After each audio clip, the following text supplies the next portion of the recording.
Mary was a very cheerful and outgoing 16-year-old girl. She had a lot of friends at school, but she always enjoyed spending time on the internet.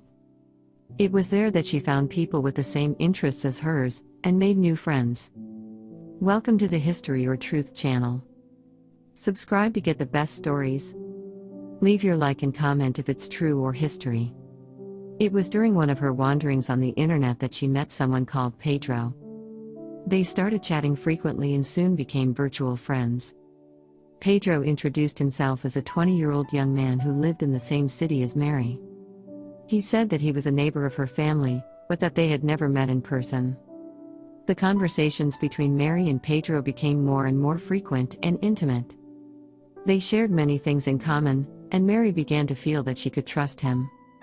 Pedro seemed like a very kind and caring person, and Mary felt very comfortable talking to him. However, one day, Mary disappeared. She just didn't show up after school, and her parents started to get worried. They tried calling her but couldn't get through. Mary wasn't answering her messages or her calls, and her parents began to fear the worst. They did a search of the house and surroundings, but Mary was nowhere to be seen. His parents began to despair, and decided to call the police. They figured Mary might have been kidnapped, or something even worse. Hours went by, and Mary's parents' concern only grew. They could not understand what could have happened to their daughter. That's when the police called to inform them that they had found Mary's cell phone in a dumpster near Pedro's house. Mary's parents were shocked to hear this. Pedro was an unknown person, whom she had met on the internet. They had never heard of him before, and now his cell phone was near his house. What would be happening?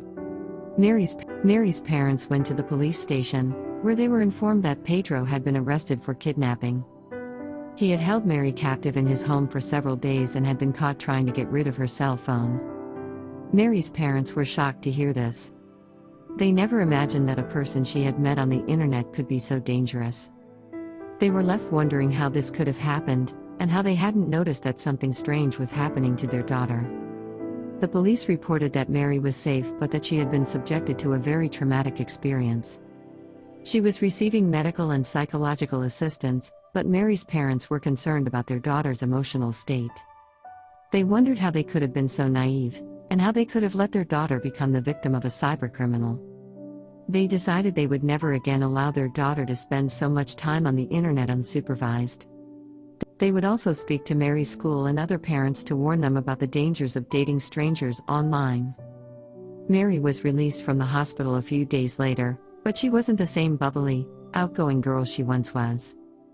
She was traumatized by what had happened and was afraid to leave the house. She had frequent nightmares and suffered from anxiety. Her parents were very concerned about Mary's emotional state and decided to seek professional help. They found a trauma therapist, who began working with Mary to help her come to terms with what had happened. It was a difficult process, but over time, Mary began to recover. She went back to school and reconnected with her friends, but she never hooked up with strangers on the internet again. She learned to appreciate the importance of internet security even more and to take precautions to protect herself.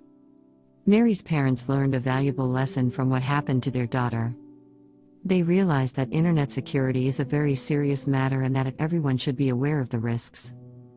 They became more vigilant about Mary's and their other children's use of the internet, and never allowed anything like this to happen again.